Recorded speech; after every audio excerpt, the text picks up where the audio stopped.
My in-laws forced my 9-year-old daughter to take the blame for stealing, knowing she didn't do it. You have to protect your cousin, they said. It's what family does. She got suspended. I didn't shout. I acted. 2 hours later, their lives started to fall apart. If you'd told me that a normal Wednesday morning would end with my 9-year-old daughter sitting across from a police officer, clutching a crumpled confession in her shaking hands, I would have laughed.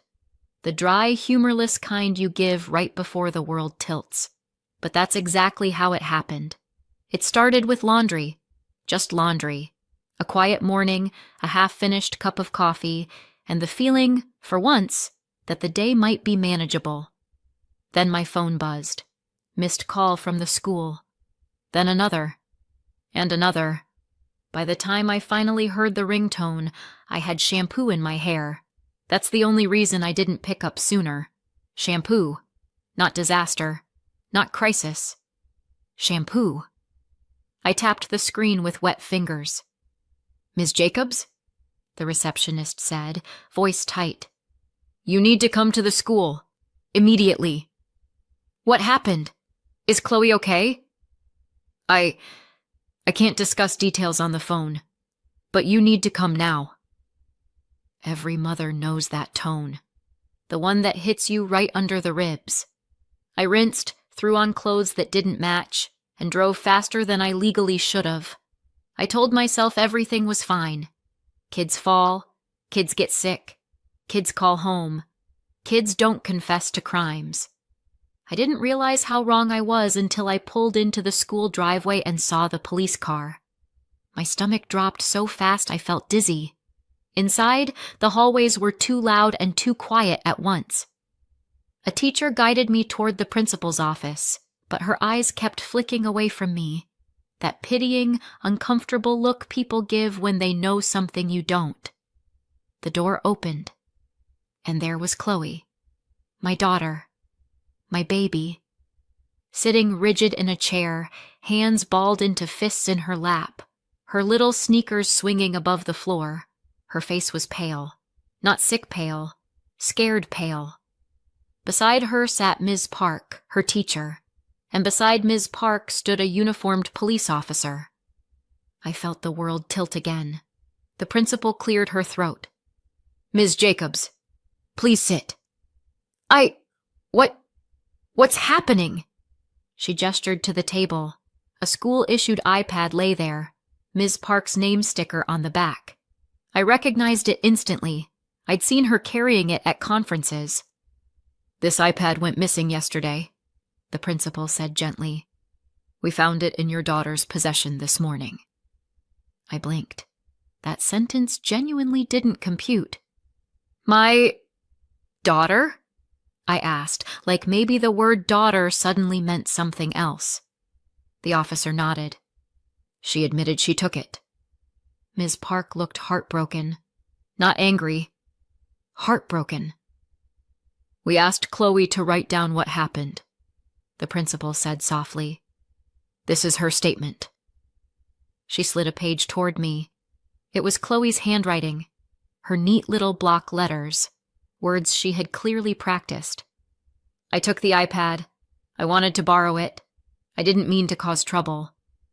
My throat closed. I knelt in front of her. Chloe, sweetie, did you really take it? She froze, eyes wide, looking from Ms. Park to the officer to the principal, then back to me, and she whispered, barely audible, Yes, I stole it. The scripted line she'd been told to say, but I didn't know that yet, not then. At that moment, all I felt was disbelief so sharp it burned. The principal continued explaining, something about district policy, something about data access, something about mandatory reports. But I barely heard a word. My ears buzzed. My heart thudded. My hands shook. Then the officer said, We're not charging her. She's 9. But we do need a formal report, and the school is issuing a suspension. Suspension. My daughter. Suspended. I nodded because I didn't know what else to do. What do you do when the ground you're standing on disappears? A few minutes later, Chloe and I were walking out of the office. She held my hand like it was the only solid thing left in the world. She didn't speak. I didn't either. Not until I buckled her into the car and sat in the driver's seat, breathing like someone had punched me. "Honey," I said softly, "please tell me what happened. The truth. Just between us." She didn't answer at first. Then her chin trembled, and the dam broke. "It wasn't me," she sobbed. "I didn't take it. I didn't. It was Asher." Asher, her 9-year-old cousin. I froze. She continued through hiccuping breaths. "He took it from Ms. Park's desk and brought it home. He thought it was funny. He showed it to Grandma and Grandpa, and they got so mad. They said he couldn't get in trouble because he's smart and special and he has opportunities." She wiped her nose with the back of her hand. "And they said I had to say I did it instead." My heart cracked clean down the middle. "They told me I had to take the blame," she whispered. "They said it was what family does, that I'm stronger, that Asher would get in big trouble and lose everything, and Grandma said—" She swallowed. "She said no one would love me if I blamed my cousin." I gripped the steering wheel so hard my fingers hurt. And I wasn't supposed to tell you," she added, voice trembling. "She said you'd be mad at me." "Mad at you?" I had to look away for a second because I genuinely felt like the universe was splitting in half. I took out my phone. My hands were shaking. But I dialed anyway. Patricia answered on the third ring, syrupy sweet. "Lauren, did Chloe get home all right?" I didn't bother with pleasantries. "What did you do to my daughter?" "Oh, don't start," she sighed. "She's being dramatic. It was a little favor. Asher can't afford something like this on his record." She was suspended. The police questioned her. "Oh, stop," she snapped. "She's a child. Nothing will happen." She confessed to a crime she didn't commit. "She helped her cousin," Patricia said, voice sugary and smug. "You should be proud she understands family loyalty." I hung up. Not slammed, not screamed. Just pressed the button. Quietly. Coldly. That was the moment everything inside me shifted. Something clean, sharp, and final. They thought they could sacrifice my daughter to save their golden child. They had no idea what they'd just started. If you'd met Derek when I met Derek, you would have understood how I ended up here. He was the kind of man who could say, "Good morning," and make it sound like a compliment. Tall, tan, charming, absolutely useless. Though it took me years to realize that last part. Back then, I mistook charisma for depth. I mistook attention for love. I mistook a handsome smile for stability. And then I got pregnant. That was when the charm evaporated and real life walked in uninvited. Suddenly, Derek still wanted to party, still wanted late nights, still wanted freedom, still wanted to flirt with anything that had eyelashes, but be a partner, a father, help me carry groceries, hold a crying newborn at 3 a.m.? Please. I remember standing in the kitchen one night, holding Chloe in one arm and a bottle of formula in the other, while Derek walked out the front door with cologne still hanging in the air behind him. He kissed my cheek and said, "Don't wait up," as if I had the option. When Chloe was 2, I found photos on his phone. Blurry selfies with girls whose names I didn't want to know and whose outfits made me remember the body I used to have. He didn't admit it, didn't deny it, just shrugged like fidelity was old-fashioned. By the time Chloe turned 4, I filed for divorce. And honestly, I thought the worst was over. I thought, naively, that Derek would barely fight me. He was never home. He didn't even pretend to know Chloe's bedtime routine. He couldn't remember her pediatrician's name. So you can imagine my shock when he fought tooth and nail for custody. His lawyer used words like fatherly devotion and shared responsibility, and I sat there wondering if I'd entered an alternate universe. But he won. 2 nights a week. 48 hours where Chloe was supposed to spend quality time with her father, and for 5 seconds I let myself hope. I thought maybe he'd grown up. Maybe losing us had shaken him awake. Wrong. The first Thursday that was his, he texted, "Running late. Drop her at my parents'."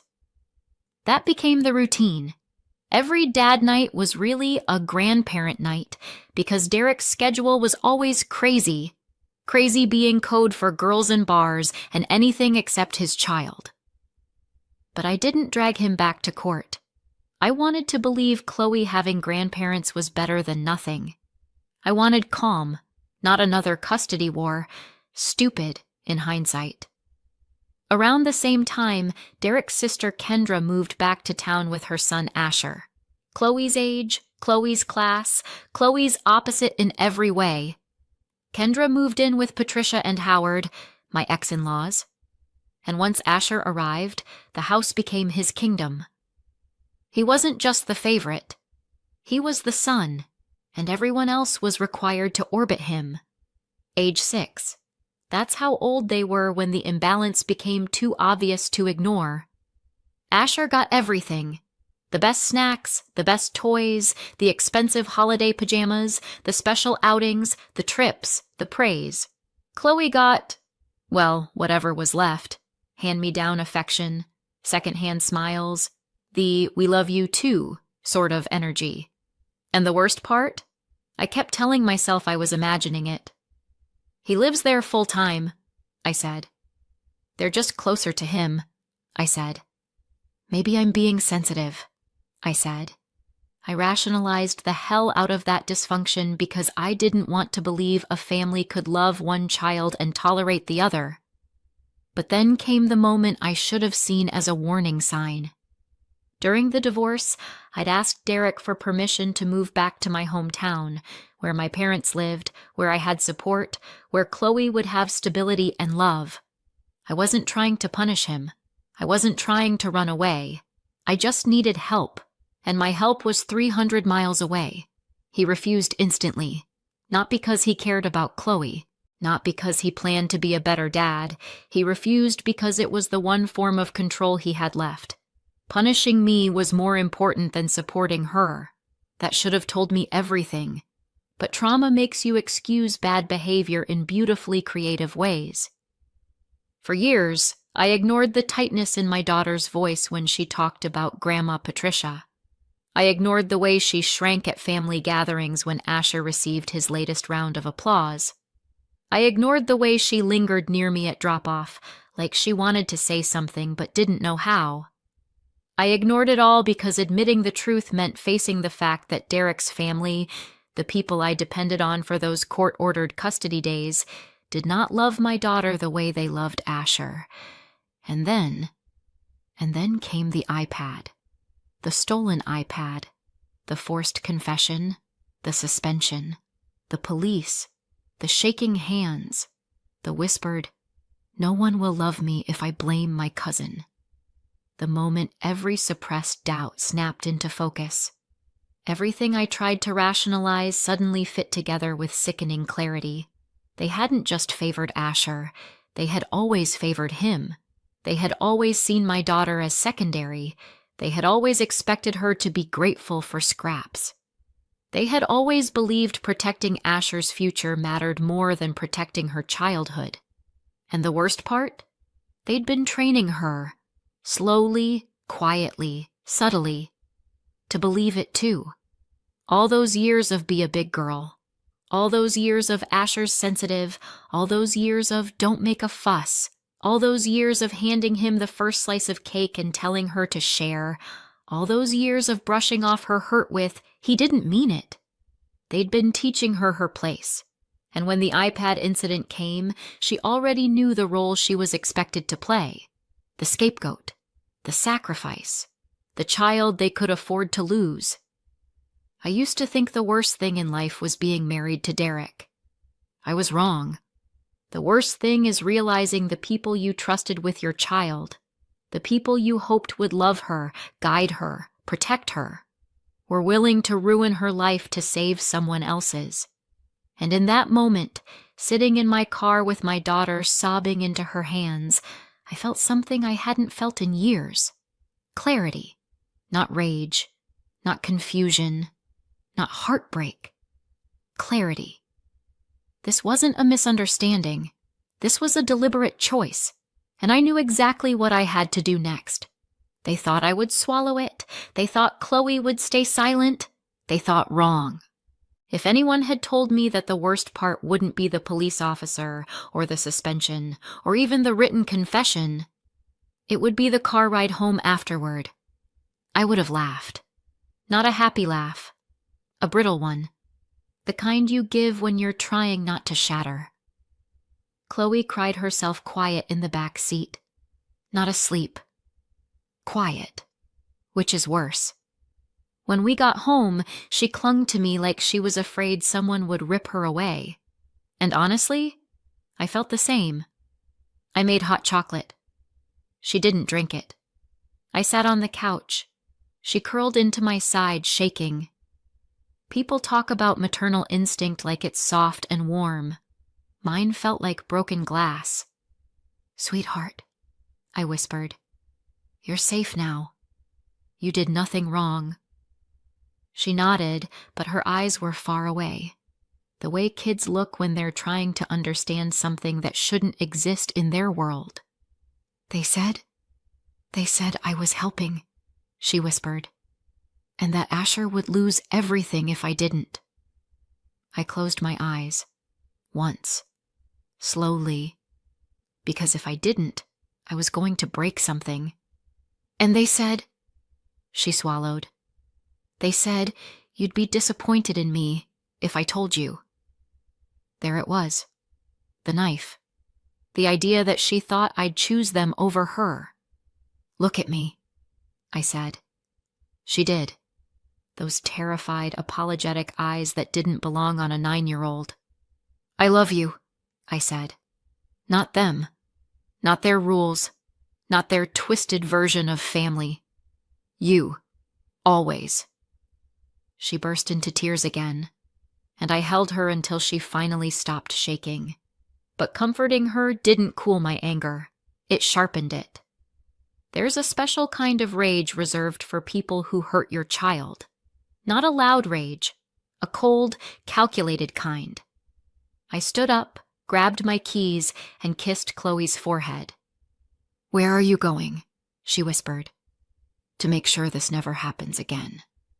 She nodded like she understood in her bones.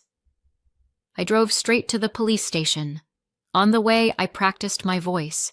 Neutral, steady, unshakable, because if I broke down even once, they might mistake me for emotional instead of furious. Inside, I explained everything. The officer's expression went from polite to horrified in under 30 seconds. "Wait, your daughter was told to confess?" he asked. "Told, coached, threatened, manipulated. Pick your verb." He blinked. "I'm going to need you to write that down." So I did. I wrote down every detail Chloe had whispered in the car, every word Patricia said, every lie, every threat, every ounce of pressure. I wrote until my hand cramped. When I finished, he said, "We'll open a report for coercion of a minor." Coercion of a minor. Hearing it out loud almost made me dizzy. "Will this help Chloe?" I asked. "Yes," he said. "It absolutely will." And for the first time that day, I breathed. Next, I drove back to the school. This time, I didn't wait politely in the office. I knocked on Ms. Park's classroom door and asked the principal to join us. The moment they saw the police report in my hand, their expressions changed. "I'm so sorry," Ms. Park whispered. "We would never have suspended her if we knew," the principal started. That's why I'm here, I said. She didn't steal anything. She didn't do any of this willingly. She was coached, threatened, lied to. I handed them copies of the statement. And she wrote that confession, I said, because she was told she'd lose her grandparents' love if she didn't. Ms. Park covered her mouth. The principal sat down slowly. We'll reopen the investigation, she said. Good, I said. Because you suspended the wrong child. I walked out before they could say anything else. Not dramatically. Just deliberately. Silence is louder than shouting. I didn't even make it home before my phone started vibrating. First call, Derek. Lauren, what the hell is this? He barked. My mother is in tears. Good, I said. She should be. You filed a police report? Over a kid's mistake? Over nothing? Your parents coerced a minor into confessing to a crime. Oh my God, he groaned. You're always so dramatic. I hung up. Next call, Patricia. Her voice was shrill. You ungrateful little, how dare you go to the police? You're going to ruin Asher's future. You almost ruined Chloe's. She was helping the family. She's 9. Oh, please, she snapped. She's tougher than she looks. I hung up again. Next call, Kendra. You think you can prove anything? She hissed. You think anyone will believe you? Chloe confessed. In writing. Under duress. You can't prove that. You'd be surprised. I hung up a third time. 3 calls. 3 villains. And strangely, I felt calmer with each one, because their panic told me everything I needed to know. They weren't sorry. They weren't confused. They weren't mistaken. They were guilty and scared, exactly where they needed to be. I walked back into the house and found Chloe drawing quietly at the table, the tension gone from her shoulders for the first time all day. I kissed the top of her head. You okay, baby? She nodded, and something settled inside me. A resolve so solid it felt like steel. They wanted a war. They just forgot one thing. I don't lose when I'm fighting for my child. The next few days were strange, quiet, not peaceful, just recalibrating. Chloe stayed home with me while the school reviewed everything. She carried the suspension like a bruise, not visible, but painful every time she moved. I kept things simple. Ice cream, movies, walks, anything normal. One night she asked, "Do I have to see them again?" "No," I said. "You don't." It wasn't dramatic, just the truth. 2 days later, my mother arrived from out of state. She hugged Chloe like she was coming home from war. Chloe clung to her in a way that made something in my chest crack. After 10 minutes, my mother looked at me and said quietly, "You should have moved home years ago." "I wasn't allowed," I said. "Courts." She nodded. She didn't push. She didn't need to.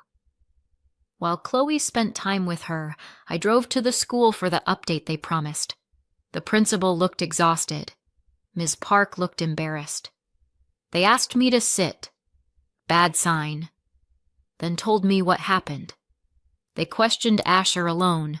They showed him the anonymous post that used a photo lifted from Ms. Park's iPad. A stupid, childish picture she would have deleted if she remembered it existed. Apparently, Asher giggled. That was all it took. The dam broke. He admitted stealing the iPad, admitted poking around in files, admitted posting the picture as a joke, admitted Patricia, Howard, and Kendra told Chloe to take the blame. The principal apologized, sincerely, but an apology doesn't fix what happened in that office, or the way Chloe looked at herself afterward. They overturned Chloe's suspension that day. Her record cleared. Everything reversed. Good, but not good enough. Next stop, Mr. Merrick's office. My lawyer. I sat across from him and handed over everything. The police report, Chloe's statement, the school findings, all of it. He read in silence, turning pages slowly. Then he put the file down. "You have grounds for emergency custody," he said. "Strong grounds." "Good," I said. We filed that afternoon. The judge didn't take long. Temporary sole custody granted. Chloe would stay with me until the final hearing. That night, the calls started. Patricia first. "You selfish brat! Do you know what you've done to Asher's future?"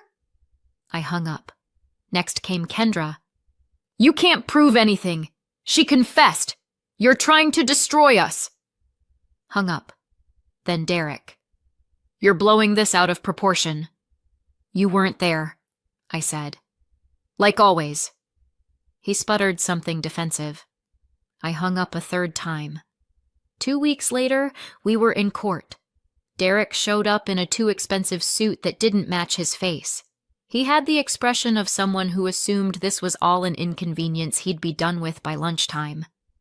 His lawyer opened with, "My client wasn't even present during the incident." Mr. Merrick smiled. The polite kind that means trouble. "That's correct," he said. "He was not present. He is never present. He wins custody and then offloads the child to his parents, who manipulated a 9-year-old into confessing to a crime. That is the issue." Derek shifted in his seat. For once, he didn't have a smirk ready.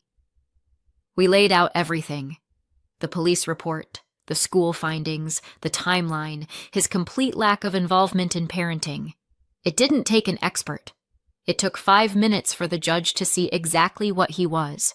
When it was over, the judge said, "Sole legal and physical custody to the mother. Father will have supervised visitation only." Supervised.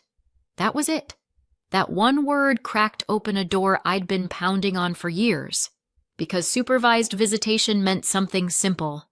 I could move. And I did. I filed the relocation notice. I packed the house. I loaded the car. 3 weeks later, Chloe and I were driving across state lines toward my hometown, the place I'd been trying to bring her since she was 4. When we got there, my mother was waiting outside, waving like we were arriving from a long trip instead of escaping a war zone. Chloe ran straight into her arms. That was the moment I knew we were done with the old life. As for Patricia, Howard, Kendra, and Derek, they spent years reminding me I didn't belong in their family. Turns out they were right. And now, they have exactly what they wanted. A life without us. We have one without them too, and ours is better. It's been a year. Life looks nothing like it used to. No drama, no anxiety, no waiting for the next blow. Just normal. I didn't realize how rare that was until we had it.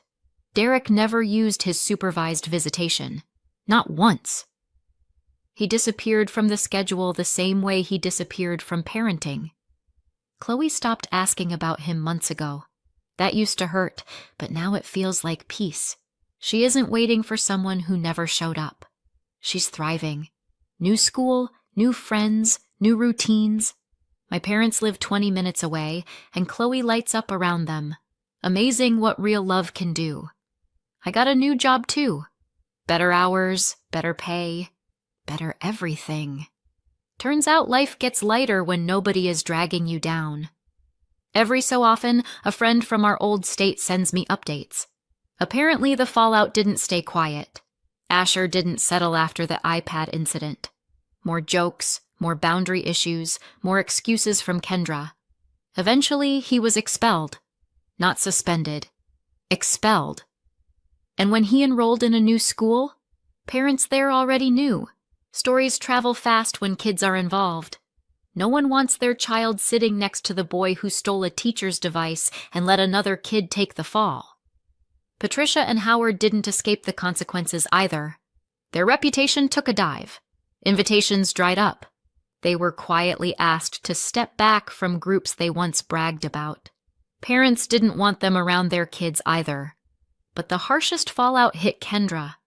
At Asher's new school, People had already heard what happened. The other moms kept their distance. The looks were sharp.